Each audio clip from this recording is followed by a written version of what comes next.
actually beautiful. Well, my name's Andrew Brash. I am from Calgary, Alberta, Canada. I live there, and I'm a high school teacher, and I teach social studies in Alberta, Canada. Yeah, and I'm a climber. I know. I think of myself more as a climber, actually. Teaching is sort of what I have to do to pay for things, but and I do enjoy teaching. I like the environment of being in a school. It's the learning part of it, the relationship part. You know, it's a nice place to work, actually. I got into climbing in high school. I was introduced to it in high school and just started rock climbing. And that was in the 80s. And it wasn't a mainstream sport at the time. It was hard to get information about it.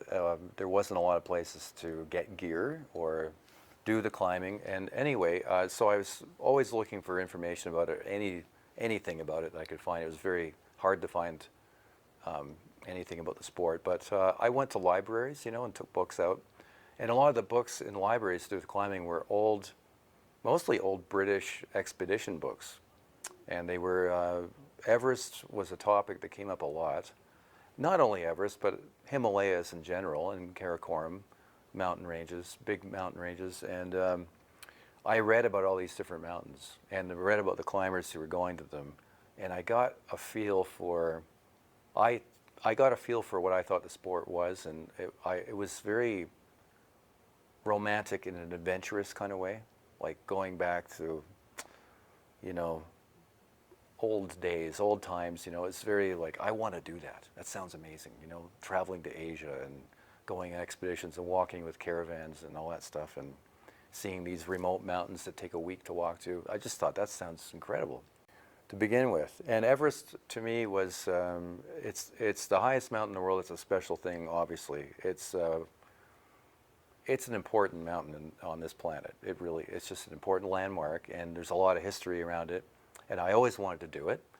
But on the other hand, I did see it as a mountain on a list of mountains I wanted to do, not the only one.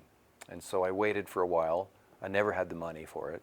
And eventually I knew the right people, and I had a little bit of money, and I said, okay, I'm going now. This is the time to go. I just felt like it was the right year to go. And I got it together and went. Yep. So I'll never forget David Sharp's name, because David Sharp, actually it's interesting. We don't even know if he got to the summit of the mountain or not. That's an unknown, because he got separated from his team. They were high on the mountain. Other people on his team did make the top, but they weren't sure whether he did. But it was, I believe, late in the afternoon, and he was still insisting on going up, very tired. And whether he went to the top or not, I don't know. But he did start coming down at some point. And he had overextended himself. We call it summit fever in climbing. He just had to get to the top. And I think he literally gave all his energy to getting to the top and had nothing left to turn around and come down. He had enough to get down part way down the ridge, but not very far, and apparently sat down to have a rest and didn't have enough power to get back up again. That's how tired he was. And so he ended up sitting out at over 27,000 feet in extreme cold temperatures overnight alone, and not able to get up, and obviously must have been getting extreme hypothermia. And he had, the people who found him later, he did have extreme frostbite. His arms and legs did become completely frozen. But the story is that so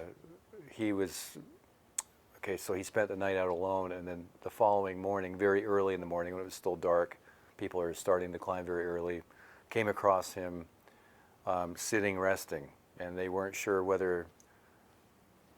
was going on with him, and they didn't really stop to ask.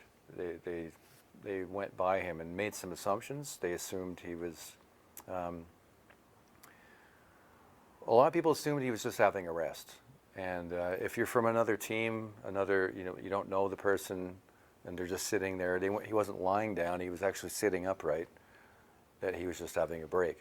And nobody's saying much to each other, because you're very conscious of using energy, and talking requires energy. So people aren't saying much up there. They don't particularly have the energy to do that. So they just walked by him, and so it's a very sad story because, well, yeah, some people assumed he was having a break. Some people assumed he was maybe he was in a bit of trouble, but his team would look after him. But his team were gone. There was nobody to help him. So unfortunately, 40 people walked by him, and he got left there.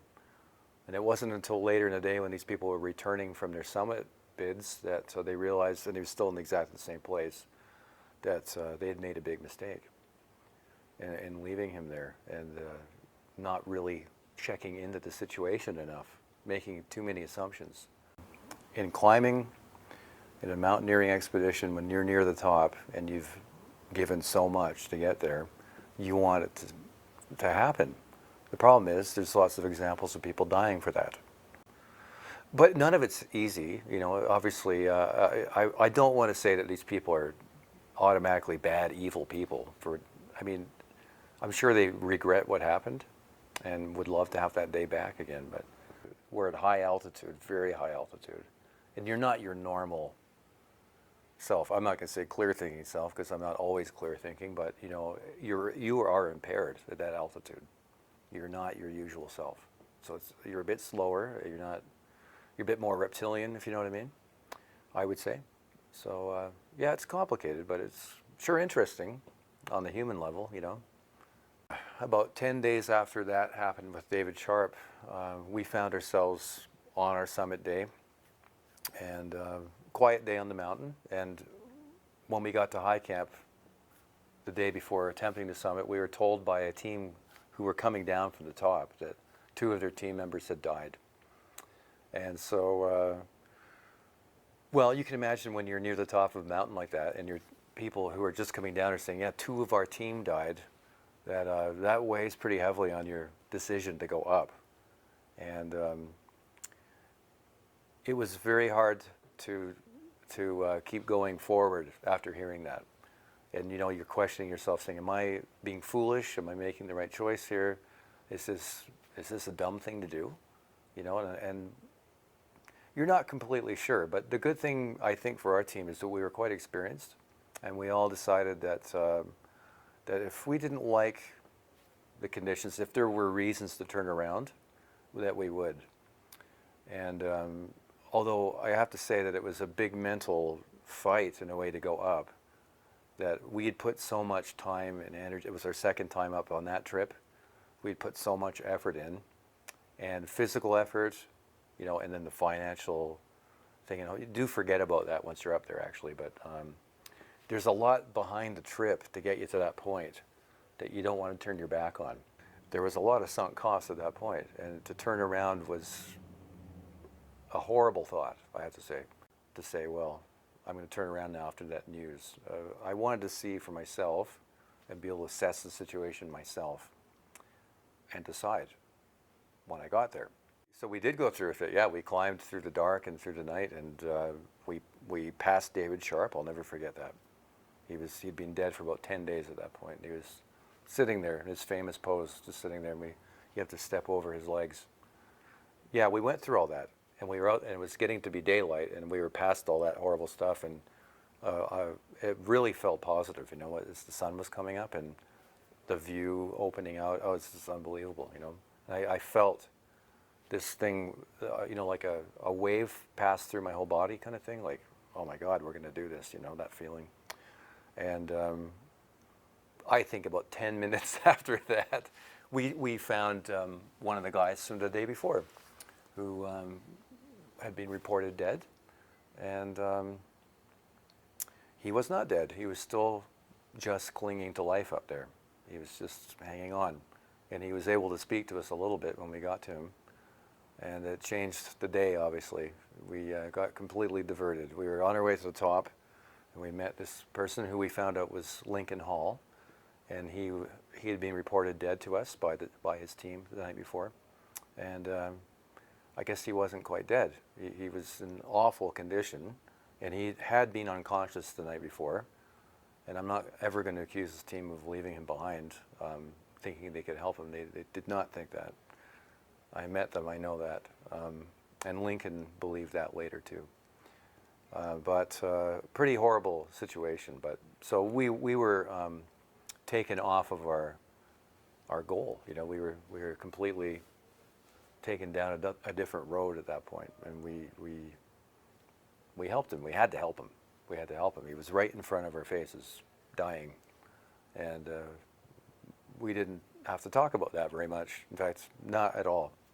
We just it wasn't a fast process, a very slow process, but we helped him over a period of hours, and we got him going again. We got him repaired enough so he could get down, and we organized things so that we could get him down, and yeah, I didn't end up going to the top of Everest that day, but we did help a man survive the mountain who people thought had died.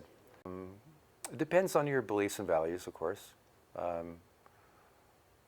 We have a lot of different people out there in our societies. You know, some people are quite ruthless and don't mind walking over other people to get what they want. We see it all the time. And there's other people who are not okay with that.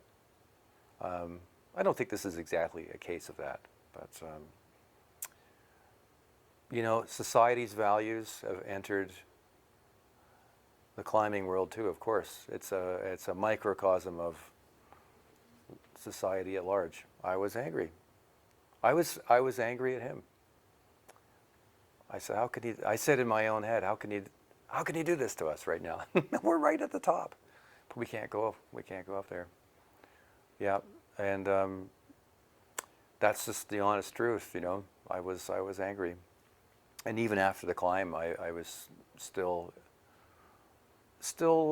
pretty down about not getting to the top, even though I was really happy about the whole way it worked out with Lincoln, and we became really good friends. And you know, I know we made the right decision there, but I still felt a little bit of resentment. But that went away, and I think that I had a lesson to learn still about values and what's most important.